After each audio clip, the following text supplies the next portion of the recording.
कोई कहे जय श्री गुरु जी, कृष्णा, कोई राधे कहे जय जय। राधे। एक चिल्ला रहा था जीजा जी। मैंने कहा भैया जे कौन सा संबंध बनाया हो तेने? बोले महाराज जी मैं किशोरी जी को अपनी बहन मानता हूं और किशोरी जी हमारी ठाकुर जी की हैं। ठाकुर जी के आप भैया हो तो सगे जीजा को भैया भी जीजा ही लगे या हमारे जीजा जी। मैंने कहा वाह भैया। मैंने कहा साले साहब को माला पहना के आओ, इनके जीजा जी हैं। राधे राधे। जय श्री कृष्णा, आप राधे संबंध मान राधे। के तो देखो एक बार ठाकुर जी से, निभाना ठाकुर जी पे छोड़ देना, आप बस संबंध बनाओ। हम प्रमाणित कह रहे हैं मंच से, आप संबंध बनाओ, निभाने की जिम्मेवारी ठाकुर जी की है, निभाएंगे। कितने कितने ऐसे उदाहरण, कितनी ऐसी कथाएं हैं जहां किसी ने ठाकुर जी से संबंध माना और ठाकुर जी ने निभाया। ठाकुर जी उसी भाव में उसको देखते हैं। भाई मानो, बंधु मानो, मित्र मानो, सखा मानो, गुरु मानो, प्रियतम मानो, चाचा मानो, ताऊ जी मानो, मामा जी मानो, जीजा जी मानो, जो मन करे ठाकुर जी को मानो, ठाकुर जी संबंध निभाएंगे। हमने एक कथा हर बार सुनाई है अपनी कथाओं में कि अयोध्या के एक महाराज जी थे, वो ठाकुर जी को अपना शिष्य मानते थे। वो कहते थे कि मैं वशिष्ठ कुल गोत्रीय हूं, तो इस नाते से वशिष्ठ जी के कुल में जन्मा तो राम जी मेरे चेला हैं। वो कनक बिहारी जी का दर्शन करने जाते, पूरी दुनिया हाथ जोड़ती, वो दूर से कहते खुश रहो चेला राम, तुम सदा प्रसन्न रहो, तुम पर कोई अला बला नहीं आए, मेरा आशीर्वाद सदा बना रहे। महाराज जी ऐसे ऐसी घटना बताते हैं कि जब वो मंदिर में आते थे ना, अपने आप ही कुछ ऐसा होता था कि आधा पर्दा आ जाता था। बोले आधा पर्दा मतलब? बोले किशोरी जी घूंघट कर लेती थी। बोले गुरु जी आए, इनके सामने थोड़ी मुंह खोल के बैठेंगे।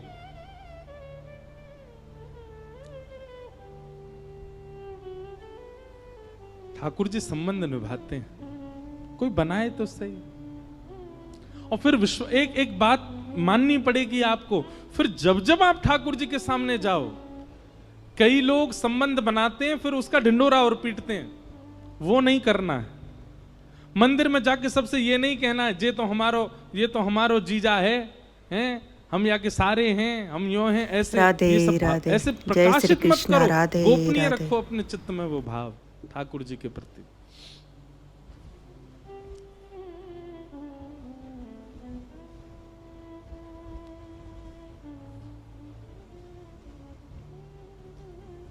हमारे बक्सर वाले मामा जी, नाम सुना? श्री नारायण दास जी भक्तमाली,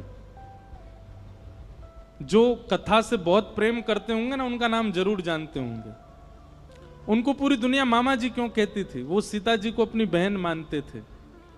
किसी ने एक बार मामा जी से कहा, ध्यान से सुनना, कि मामा जी पूरी दुनिया आपको मामा जी कहती है, पर सीता जी आपको अपना भाई मानती हैं कि नहीं, इसका क्या प्रमाण है?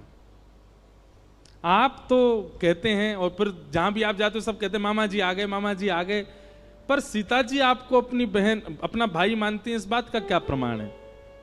तब बक्सर वाले मामा जी कहते थे, बोले ऐसे ऐसे वैष्णव, ऐसे ऐसे संत जन, ऐसे ऐसे विरक्त जन, ऐसे ऐसे वृंदावन को भजवे वाले और अयोध्या में जाने वाले आप जैसे संत महापुरुष जब मुझको देख के मामा बोल देते हैं, तो ये प्रमाणित हो जाता है कि सीता जी मुझे भाई मानती हैं। आप सब मामा कहते हैं तो मुझे इसी से प्रमाण लगता है कि सीता जी मुझे अपना भाई मान चुके हैं।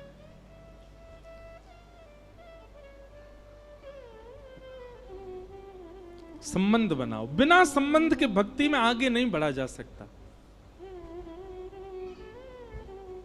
ठाकुर जी आपको भगवान ही दिख रहे हैं हमेशा, आपकी भक्ति में कहीं चूक तो है, वो कोई अपने से दिखे।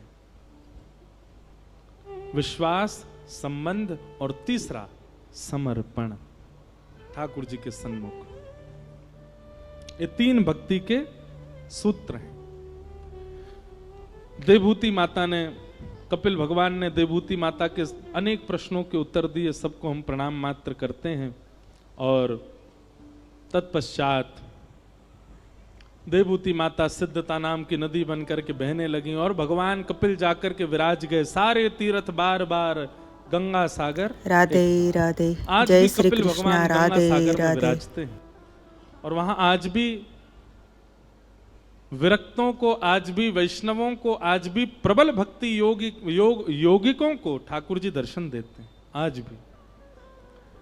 इस प्रकार कपिल भगवान के चरित्र को हम प्रणाम करते हैं। आगे आकुति माता का प्रसंग सुनाया गया और प्रसूति माता के पुत्री सबसे छोटी पुत्री सती हुई। सती का विवाह महादेव के साथ में हुआ।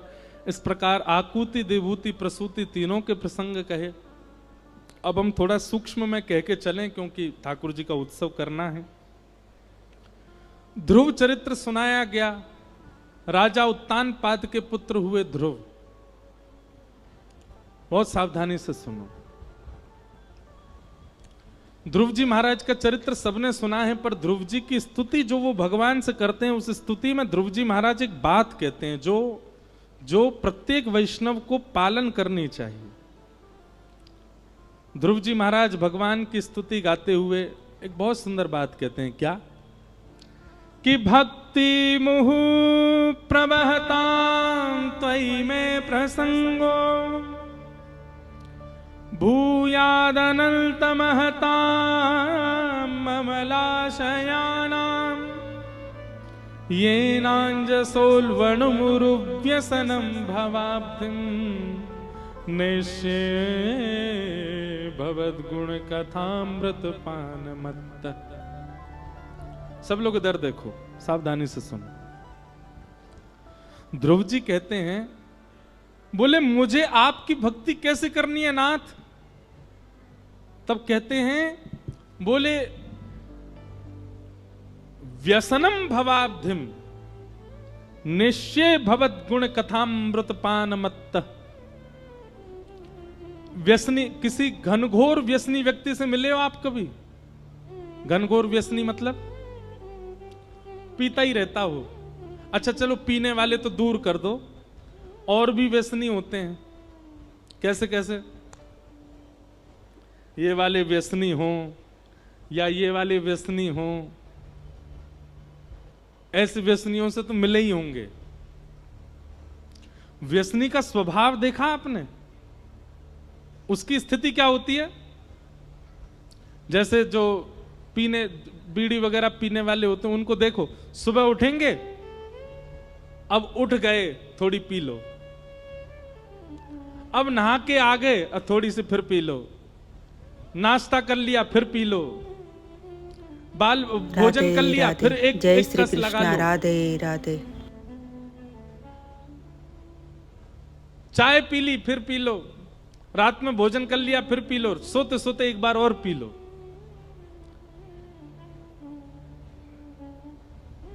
वो पूरे दिन में कोई ना कोई बहाना बना करके अपने व्यसन को भोगता है। पीने वाले जो होते हैं उनको देखो, आज मैं बहुत दुखी हूं, आज तो पीऊंगा। अरे आज तो मैं फर्स्ट आया हूं अपनी क्लास में, बच्चों को पार्टी दूंगा, सबको पिवाऊंगा। ऐसे होते हैं बच्चे। आज तो मेरे बुआ के बच्चे आए हैं, आज तो मैं पीऊंगा। मेरी प्रियसी छोड़ के चली गई, गम में पीऊंगा। राधे राधे। वो जय श्री गम में कृष्णा। भी राधे व्यसन राधे। भोगता है और सुख में भी व्यसन भोगता है, और कुछ नहीं तो बहाना निकाल करके व्यसन भोगता है। आज सारे मित्र मिले हैं, सब पिएंगे, आज मैं अकेला हूं, अकेला मन नहीं लग, क्या करे, पिएंगे। सब काम से पीना उसकी प्रायोरिटी होता है। वही बात यहां पर श्री ध्रुव जी महाराज कहते हैं, बोले मैं आपकी भक्ति कैसी करना चाहता हूं? बोले जैसे व्यसनी व्यक्ति व्यसन भोगता है, उसको हर बात में घूम फिर के कुछ नहीं दिखता, बीच में आकर के एक ही चीज दिखती है, क्या? व्यसन। अच्छा चलो, हमने गंदे गंदे व्यसनों की बात कर ली। एक राधे अच्छा राधे। व्यसन है, जय क्या? श्री कृष्णा। चाय। राधे राधे। सुबह उठ गए, क्या करो? चाय पी लो। नहा के आ गए, अब क्या करो? चाय पी लो। भोजन कर लिया, अब क्या? अब तो चाय पिला दो। सिर में दर्द हो रहा है, क्या करोगे? चाय पिला दो। बहुत अच्छा मौसम हो रहा है, चाय बना दो। क्या हो गया? बोले करोड़ों का नुकसान हो गया। बोले क्या? थोड़ी चाय बना दो बस, आप तो बहुत प्रेशर है सिर पे। बुखार चढ़ गया है, थोड़ी चाय पिला दो। थक गए हैं, चाय पिला दो। आज दिन बहुत अच्छा है, थोड़ी चाय पिला दो। व्यसनी व्यक्ति हर चीज में घूम घाम करके चाय पर आता है। ऐसे ही भक्त को होना चाहिए। सिर में दर्द हो रहा है, क्या करें? थोड़े नाम जप कर लें। आज बुखार चढ़ गया, आज 3 नाम ज्यादा जपूंगा मैं। आज मेरा दिन बहुत अच्छा, लाओ माला झूली लेके आओ, नाम जप कर लूं थोड़ा सा। हमको करोड़ों का नुकसान हो गया, क्या करें? तो दोनों बैठ के नाम जप करेंगे। चल, अरे आज तो बहुत अच्छा हुआ भैया, हमको हमारी लॉटरी लग गई, इतना पैसा मिला। अब क्या करें? बैठेंगे, पार्टी वाला नाम जप करेंगे, सबरे मिलके नाम जप करेंगे, कीर्तन करेंगे। ऐसी भक्ति ध्रुव जी मांग रहे हैं ठाकुर जी से। बोले कैसी भक्ति चाहिए? तब कहते भक्ति मुहु प्रवहताम त्वयि में प्रसंगो भूयाद अनंत महताम अमलाशयानाम येनांजसौल वणमुरु व्यसनम भवाब्धिम निश्चय भवत गुण कथामृत। अच्छा, यहां पर नाम जप का व्यसन नहीं मांगा।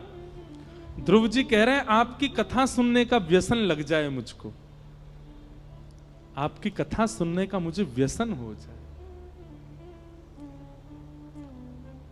होड़ लगी है व्यसनियों में और भक्तों में, लेकिन भक्त पीछे छूट जाते हैं, व्यसनी भाग जाता आगे। ऐसा भजन, ऐसा नाम जप, ऐसी ठाकुर जी की कथा में रति लगाओ, व्यसनी पीछे छूटे, हम आगे जाएं। बुआ के बच्चे घर आए हैं, खुशी में क्या करोगे? मॉल घूमने जाओगे? नहीं, कथा चल रही है पंचमुखी हनुमान जी सुनने चलेंगे। सब बुआ के बच्चों को लेके आ गए, कथा सुनो। आज मित्र मिले हैं सारे बहुत साल बाद, क्या करोगे? बोले कथा चल रही है, कथा में चलो। संकीर्तन हो रहा है, वहां चलो। पंचमुखी हनुमान जी की आरती करने चलो। ऐसी स्थिति बनाइए ना, व्यसन के रूप में ठाकुर जी को विराजमान कर लो। ये बात श्री ध्रुव जी महाराज ठाकुर जी से कह रहे हैं।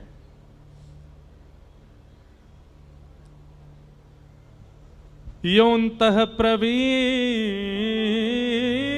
मम वाचमिमां प्रसुप्तां संजीवयत्यखिलशक्तिधर स्वधाम्ना अन्यांश हस्तचरणश्रवणत्वगादीन् प्राणान्नमो भगवते पुरुषाय तुभ्यम्।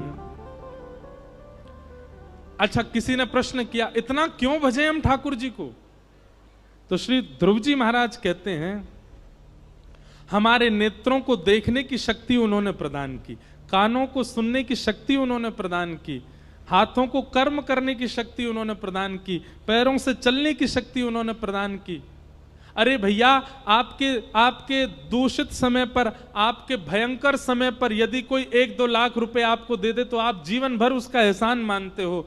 पर जिस व्यक्ति ने हमको चलने के लिए पांव दे दिए, कर्म करने के लिए हाथ दे दिए, सुनने के लिए कान दिए, देखने के लिए नेत्र दी, बोलने के लिए वाणी दी, क्या हम जीवन भर उसका नाम गा करके, कीर्तन करके, नृत्य करके, परिक्रमा करके उनको धन्यवाद नहीं कह सकते?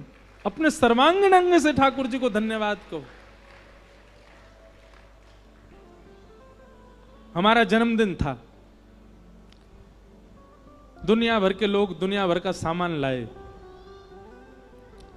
तभी एक व्यक्ति ने मुझसे पूछा, ये सत्य बात है, विदेश की बात है, तो एक माता जी ने पूछा आज आपको इतने सारे गिफ्ट मिले महाराज जी। मैंने कहा सबसे अच्छा किसका था? तो वो तब की बात है, मैं 22-23 साल का हुआ था। तो मैंने कहा माता जी, आज से 23 साल पहले सबसे अच्छा गिफ्ट ठाकुर जी ने दिया, ये शरीर। इससे बढ़िया गिफ्ट कुछ नहीं मिला। मैंने कहा आप क्या लेके आई थी मेरे लिए? बोले हम चश्मा लेके आए हो। मैंने कहा ठाकुर जी ने आंखें ही नहीं दी होती तो? एक बोले अंधे भी तो चश्मा पहन लेते हैं। मैंने कहा चलो ठीक है, ठाकुर जी ने कान ही नहीं दिए होते, कहां टांगता उस चश्मा को मैं? आप मेरे लिए जूता लेके आए, ठाकुर जी ने पाँव ही नहीं दिए होते। आप मेरे लिए घड़ी लाए, हाथ ही नहीं दिए होते। तो सर्वांगीण सामग्री दुनिया आपको देती है, पर ठाकुर जी ने शरीर ही नहीं दिया होता तो? इसलिए भैया हर स्थिति में ठाकुर जी को वंदन करो, अपनी हर इंद्रिय से प्रणाम करो, हाथ जोड़ के वंदन करो कि आपने हाथ दिए, नेत्रों से दर्शन करके वंदन करो कि आपने नेत्र दिए, कथा सुन के कानों से धन्यवाद करो कि आपने कान दिए, जिह्वा से नाम गा करके धन्यवाद करो कि आपने जीव दी, पैरों से प्रदक्षिणा करके धन्यवाद करो कि आपने पांव दिए, और सर्वांगीण साष्टांग प्रणपात करते हुए कहो कि आपने हमको शरीर दिया नाथ, इसके लिए धन्यवाद। अपने जन्मदिन पर हम उत्सव इसलिए नहीं मनाते कि हम इतने वर्ष के हो गए। 1,00,000 में से 50,000 चोरी हो जाएं तो आदमी खुश होता है, दुखी होता है। 100 साल की आयु ठाकुर जी ने दी, वो भी कंफर्म नहीं है 100 ही साल हैं, 80 भी हो सकते हैं, 70 भी हो सकते हैं, और उसमें से 20-25 घट जाते हैं, हम खुशी मनाते हैं। राधे राधे। इस जय बात श्री का कृष्ण। उत्सव नहीं राधे है। राधे। इस बार हमारा जन्मदिन मना रहे थे वृंदावन में, तो एक ने मुझसे कहा आप मना करते हैं कि अपना जन्मदिन क्यों मनाना, जीवन घट रहा है। मैंने कहा हम इसलिए उत्सव मना रहे हैं कि नाथ 25 वर्ष पहले आपने एक वाणी दी थी, जिस वाणी से मैं केवल आपको ही गा रहा हूं, इस वाणी को देने का उत्सव मना रहा हूं। 25 वर्ष पहले ही। फ्रेंड्स, તમને જો ઇન્દ્રેશ મહારાજની કથાનો વિડીયો ગમ્યો હોય તો લાઇક, શેર એન્ડ સબસ્ક્રાઈબ કરજો. Bye bye. ફરી મળીશું બીજા વિડીયો સાથે. ત્યાં સુધી જય શ્રી કૃષ્ણ.